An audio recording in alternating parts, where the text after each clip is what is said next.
સુરતમાં કૃષ્ણ જન્મોત્સવની ધામધૂમથી ઉજવણી કરવામાં આવી રહી છે, ત્યારે ભાગળ 4 રસ્તા ખાતે મુખ્ય મટકી ફોડવા માટે અલગ અલગ મંડળો પહોંચ્યા હતા, જેને જોવા માટે શહેરભરમાંથી મેદની ઉમટી પડી હતી।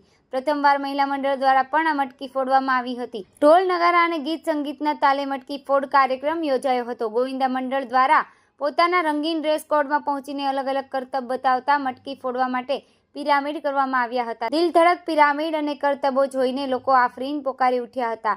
ગોવિંદા આલારે સહિતના ગીતોના નાદ સાથે મટકી ફોડ કાર્યક્રમ યોજાયો હતો। ચુસ્ત પોલીસ બંદોબસ્ત સાથે યોજાયેલા આ કાર્યક્રમમાં મટકી ફોડના વિજેતાઓને 11,000નું પ્રથમ ઇનામ આપવામાં આવ્યું હતું, સાથે ટ્રોફી પણ એનાયત કરવામાં આવી હતી। મહિનાઓની મહેનત બાદ આજે ગોવિંદા મંડળોએ સૌ કોઈનું ધ્યાન આકર્ષિત કરતો કાર્યક્રમ આપ્યો હતો। નમસ્કાર, મારું નામ ગણેશજી સાવંત, સુરત શહેર ગોવિંદોત્સવ સમિતિ પ્રમુખ છું। સુરત શહેરમાં ભાગળ 4 રસ્તા જે રાજમાર્ગ કહેવાય ત્યાં આજે સુરત શહેર ગોવિંદોત્સવ સમિતિ દ્વારા 4 મટકીનું આયોજન કરવામાં આવ્યું હતું, જેમાં 2 મટકી યુવાનો માટે અને 2 મટકી મહિલાઓ માટે બાંધવામાં આવી હતી।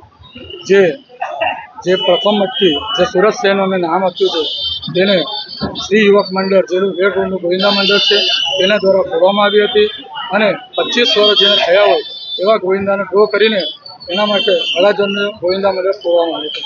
એ જ રીતે મહિલા મંડળમાંથી જય ભવાની સ્પોર્ટ ક્લબ જે મહિલાઓ છે અંબાજી રોડની તેના દ્વારા એક મટકી ફોડવામાં આવી હતી અને આરકે સ્પોર્ટ ક્લબ મહિલા મંડળ જે રુદ્રપુરાનું ગોવિંદા મંડળ છે તેમના દ્વારા મટકી ફોડવામાં આવી હતી।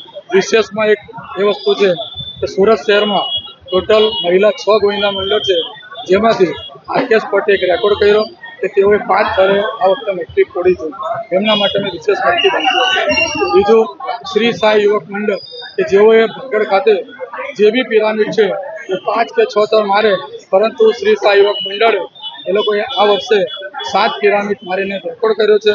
તેનું જોતા જે સુખાનંદ વ્યાયામશાળા છે એ દર વર્ષે ભાગળ ખાતે 7 પિરામિડ કરે છે, તો આ વર્ષે શ્રી સાઈ યુવક મંડળે 7 થરની પિરામિડ મારી, જેનું પ્રેક્ટિસ કરતા સુખાનંદ વ્યાયામશાળાએ આ વખતે 8 થરની પિરામિડ મારીને ગુજરાતમાં એ લોકો ઇતિહાસ કર્યો છે। જે ગોવિંદા મંડળો જીતી પડી છે તે લોકોને 11,000 રૂપિયાનું રોકડ ઇનામ અને ટ્રોફી આપવામાં આવી હતી।